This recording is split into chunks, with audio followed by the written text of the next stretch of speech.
미 동남부 안보단체 협의회는 오늘 6.25 전쟁 발발 71주기를 맞아 잔스크릭시 뉴타운 공원에 마련된 한국전쟁 기념비에서 참전용사 추모식을 가졌습니다. 박청희 여성회장의 사회로 진행된 오늘 추모식은 미군 참전용사들을 비롯해 한인단체 그리고 잔스크릭시 관계자들이 참석했습니다. 미 동남부 안보단체 협의회 신년식 상임 고문은 개회사를 통해 6.25 전쟁 발발 71주기를 맞아 참전 용사들의 희생을 잊지 않기 위해 오늘 추모식을 가지게 됐다고 밝혔습니다. 김기수 회장은 인사말을 통해 6.25 참전 용사들과 미국 국민들에게 감사하다고 말했습니다. 오늘 우리 대한민국을 위해서 먼 한국에 오셔서 순직한 장병들의 기념비 앞에서 이 행사를 하게 됩니다. 오늘 여기에 이름이 새겨 있는 여기 우리 장병들과 전사하신 미 장병들과 그리고 이 미 장병들과 함께 미국 국민들에게도 진심으로 감사함을 드립니다. 주 애틀랜타 총영사관의 이광석 부총영사는 자유는 거저 주어지는 것이 아니라며 한국전 참전 용사들의 희생으로 오늘날의 한국이 성장할 수 있었다고 말했습니다.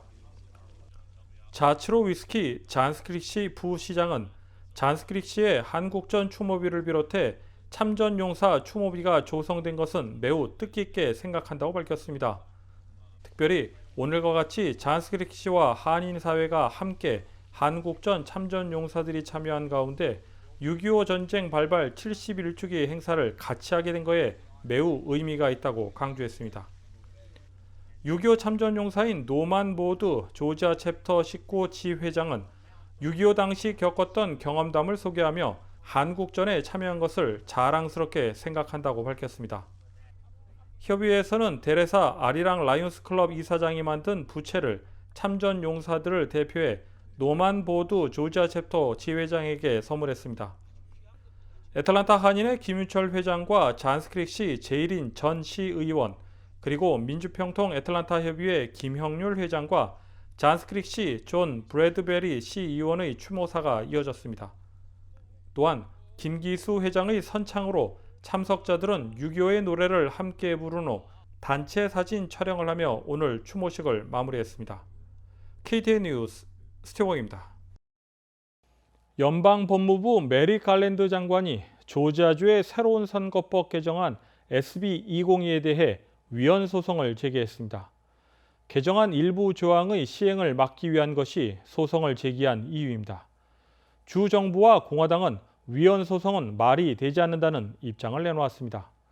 보도에 김상은 기자입니다. 지난 3월 조지아주에서는 우편 투표를 제한하는 내용의 새 투표법이 개정됐습니다. 통과된 새 투표법 개정안은 우편으로 부재자 투표를 할 때 사진이 포함된 신분증 사본을 제출하도록 하고 줄어든 부재자 투표 신청 기간과 투표함 설치 장소도 제한한다는 내용이 포함됩니다. 이렇게 되면 흑인, 히스패닉 등 소수 집단이나 저소득층 유권자들이 투표하기가 더 어려워진다는 비판이 끊이지 않고 있습니다. 연방법무부는 25일 조지아의 새 투표법 개정안에 대해 연방 소송을 제기했습니다. 연방정부가 새 투표법 개정안을 뒤집기 위한 소송을 제기한 건 이번이 8번째입니다. 연방법무부는 소송에서 정부기관이 원치 않는 부재자 투표 신청서를 배포하는 것을 금지한다는 조항과 후속 부재자 투표 신청서를 배포하는 단체에 벌금을 부과하는 조항 등의 이의를 제기했습니다. The rights of all eligible citizens to vote are the central pillars of our democracy. They are the rights from which all other rights ultimately flow. 특히 흑인 유권자들에 대한 차별적 조항이 민주사회의 기본인 투표 권한을 빼앗는 행위라며 비판했습니다. KTN 뉴스 김상은입니다. 더그 쉰먼 후보가 오는 11월 2일 애틀랜타 시의회 의장에 도전합니다. 더그 쉰먼 후보는 오늘인 25일 줌을 통해 회견을 갖고 애틀랜타 시의회의 역할과 중요성, 소상공인들을 위한 비전, 그리고 애틀랜타 미래에 대한 구상을 밝혔습니다.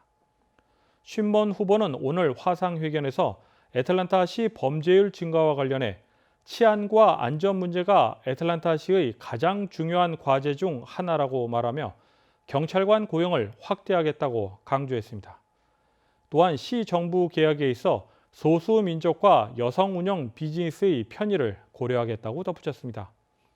더그 쉰먼 후보는 우드러프 아트센터 CEO를 역임했으며 브라이트 하우스 컨설팅과 전국 민권인권센터의 설립자이자 CEO를 지냈습니다. 특별히 애틀랜타 평화의 소녀상 건립 등 한인 사회의 관심사에도 지원을 아끼지 않은 친한파 인사로 알려져 있습니다. 다음은 스포츠 소식입니다. 이번 주말 열리는 경기 소식을 배준경 기자가 정리했습니다. 애틀랜타 호크스의 기세가 멈출 줄 모르고 있습니다. 호크스는 필라델피아 76서스를 꺾고 동부 컨퍼런스 파이널에 진출해 원정 1차전에서 116대 113의 점수로 승리했습니다. 이 경기에서 팀의 에이스 트레이 영은 경기 중 어깨 춤 사이를 보여준 뒤 슛을 성공시키는 등 자신감 넘치는 모습으로 무려 48득점을 쓸어 담았습니다. 23세 이하 선수가 부담감이 더 가중되는 플레이오프 무대에서 48득점 이상을 기록한 것은 역대 코비 브라이언트와 르브론 제임스 단 2명만이 달성했던 기록이었으며 트레이 영은 전설적인 선수들과 어깨를 나란히 하게 되었습니다. 호크스와 벅스의 2차전은 오늘 저녁 8시 30분부터 열립니다. 야구 소식입니다. 애틀랜타 브레이브스가 목요일부터 신시내티 레드스를 상대로 4연전을 치르고 있습니다. 목요일 경기에서 2점 차로 패배한 브레이브스는 오늘 저녁 7시 10분부터 4연전 두 번째 경기를 치르고 있습니다. 브레이브스는 최근 들쭉날쭉한 경기력을 보이며 좀처럼 위닝 시리즈를 만들지 못하고 있습니다. 브레이브스는 이번 주 일요일까지 신시내티를 상대하고 이후 지난주 맞붙었던 뉴욕 매치를 안방으로 불러들여 다시 3연전을 치릅니다. 이어서 축구 소식입니다. 애틀랜타 유나이티드가 주중 열린 수요일 경기에서 뉴욕시티에게 석패했습니다. 유나이티드는 5월 15일 몬트리올을 상대로 승리한 경기 이후 3무 1패를 기록 중입니다. 과연 이번 일요일 오후 3시에 뉴욕 레드불스를 상대로 승을 추가하며 반등할 수 있을지 애틀랜타 축구 팬들의 기대가 모아지고 있습니다. 지난해 코로나19 팬데믹으로 연기되었던 유로 2020이 드디어 조별리그를 마치고 16강전에 돌입했습니다. 주목할 만한 매치업으로는 벨기에와 포르투갈, 스페인과 크로아티아, 그리고 잉글랜드와 독일 등의 경기가 있습니다. 이탈리아는 오스트리아를 상대하고 프랑스는 스위스와 경기가 예정되어 있습니다. 스웨덴과 우크라이나, 그리고 네덜란드와 체코가 맞붙습니다. 웨일스는 이번 유로 2020 대회 기간 중 팀의 리더인 크리스티안 에릭센이 경기 도중 쓰러지는 불운의 사고를 당하면서도 극적으로 16강에 진출한 덴마크를 상대합니다. 코네티컷주 크로멜에 위치한 TPC 리버 하이랜드에서 PGA 투어 트래블러스 챔피언십이 열리고 있습니다. 1라운드 진행 결과 크레이머 히콕과 사토시 고다이라가 7언더파 63타를 기록하며 공동 1위에 올랐고 매버릭 맥닐리, 러셀 헨리, 그리고 버바 왓슨 등이 추격 중에 있습니다. 이어 조지아주 존스크릭의 애틀랜타 어슬레틱 클럽에서는 우먼스 PGA 챔피언십이 열리고 있습니다. 두 경기에서 필 미컬슨과 박인비는 18m가 넘는 장거리 퍼트를 성공시키며 갤러리들의 환호를 이끌어냈습니다. 트래블러스 챔피언십과 우먼스 PGA 챔피언십은 일요일까지 이어집니다. KTN 뉴스 배준경입니다. 다음은 코로나19 소식입니다. 코로나19로 인해 지난해 미국인들의 평균 기대 수명이 1년 3개월 줄었다는 연구 결과가 나왔습니다. 오늘의 코로나19 현황을 김상은 기자가 종합했습니다. 6월 25일 오후 2시 50분 기준 미국 내 코로나19 누적 확진 환자는 3,446만 5,710명, 누적 사망자는 61만 8,702명입니다. 어제 하루 동안 신규 확진 환자는 1,204명 늘었고 신규 사망자는 219명 증가했습니다. 주별 누적 확진 환자는 캘리포니아, 텍사스, 플로리다, 뉴욕, 일리노이 순으로 많습니다. 주별 누적 사망자는 캘리포니아, 뉴욕, 텍사스, 플로리다, 펜실베니아 순으로 많습니다. 다음은 조지아주 코로나19 현황입니다. 오후 2시 50분 집계에 따르면 조지아주의 누적 확진 환자는 90만 2,142명, 누적 사망자는 18,445명으로 집계됐습니다. 신규 확진 환자는 216명 증가했고 신규 사망자는 2명 증가했습니다. 다음은 카운티별 집계입니다. 귀네 카운티 누적 확진 환자 87,910명, 누적 사망자는 1,130명입니다.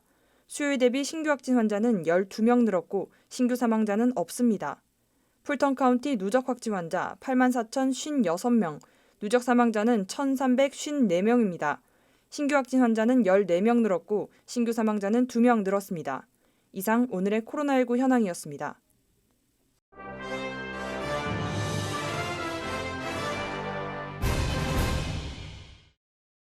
세계 최대 소프트웨어 업체 마이크로소프트가 차세대 PC용 운영체제 윈도우 11을 공개했습니다. 새로 출시된 윈도우 11은 새로 인터페이스 디자인을 하면서 안드로이드용 웹을 PC에서 사용할 수 있도록 했습니다.